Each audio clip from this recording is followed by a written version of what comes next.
Hello guys, it's me, it's Dami. I'm back again for another episode of Dami's Notes, and this time I have my iPad. I know, have we missed her? I've missed her. Right, enough waffle. Actually, before I say enough waffle, just a quick, I did my nails. What do we think? I did them myself. Just if you have an opinion, let me know. Anyways, let's get into it. First things first, Sinners. Okay, guys, let's talk Sinners. I went into this movie semi-blind. I didn't know. If you haven't watched Sinners, I am gonna spoil it. So stop now. Here is your spoiler warning, because I am gonna spoil it. But I went into that movie blind. Semi-blind. I didn't know it was about vampires until I saw a message from my friend talking about the fact it was vampires, and I was very annoyed.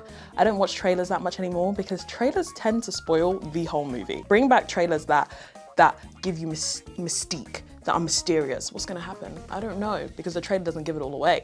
Anyways, Sinners, Ryan Coogler directed it, and my goodness, it was amazing. I gave it a 10 out of 10, honestly. Starring Michael B. Jordan, and Haley Steinfeld's in it. I love Haley Steinfeld. Wumi was in it. I said Wumi as if we're on a first name basis. We're not, but I love her. I think she is such a fabulous actress. I think she's the heart of the movie. Let me stop waffling and tell you what the movie's about. Basically, there are these two siblings. They're twins. Michael B. Jordan does not have a twin, but they are twins. They are trying to set up this juke joint where they're playing blues music, and there are vampires, and there is murder and death and music and religious connotations and themes throughout. It was genuinely one of the best movies I think I have watched in a really long time. After the movie, I was reading and looking at fan theories, thoughts, everything into it. The music was amazing. The soundtrack was amazing. There was this one scene where one of the characters is playing the guitar, and you see a kaleidoscope of from across times of different music genres and different elements all just coming in to create this scene. Oh my days, I don't even know how to explain it. I'm getting emotional thinking of it. I said that was gonna be spoilers. I'm not even bringing in any spoilers. All I'm gonna say to you guys right now is you need to watch it. You need to watch it. Watch Sinners. And then come back to me and tell me what you thought. Right, okay, moving on. Jojo Siwa went on Big Brother, and she has now left Big Brother. It's over, and she was on there with Chris Hughes, who was on Love Island season 3, I believe. I love Jojo Siwa. This isn't relevant to the story. I know she gets a bit of hate. I know she's not particularly loved, but I'm a big fan of Jojo Siwa. And she went onto the show, she has her whole character, whatever, and people are like, this is the first time that Jojo Siwa is being able to be herself, because she's been a character for her whole life, and etc, etc. She's 21 years old. I'm 21 years old.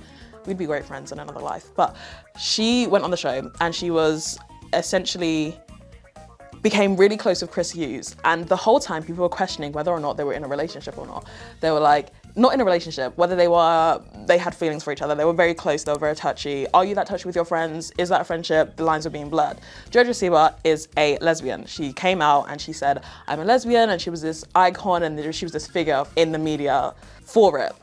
So when she went on to Big Brother, she came out and said that I'm questioning, my gender identity, I'm questioning my sexuality, and she left the house. She broke up with her partner, Kath Ebbs, and she just said she was confused and she wasn't sure how she was feeling. And now all the headlines are saying Jojo Siwa breaks up with partner after finding out that she is not gay anymore and XYZ, XYZ. I just think Jojo Siwa is a 21-year-old that is just going through the motions of growing up. She's trying to find out who she is. She's trying to discover what life means. Aren't we all doing that? Aren't we all trying to figure out what life means?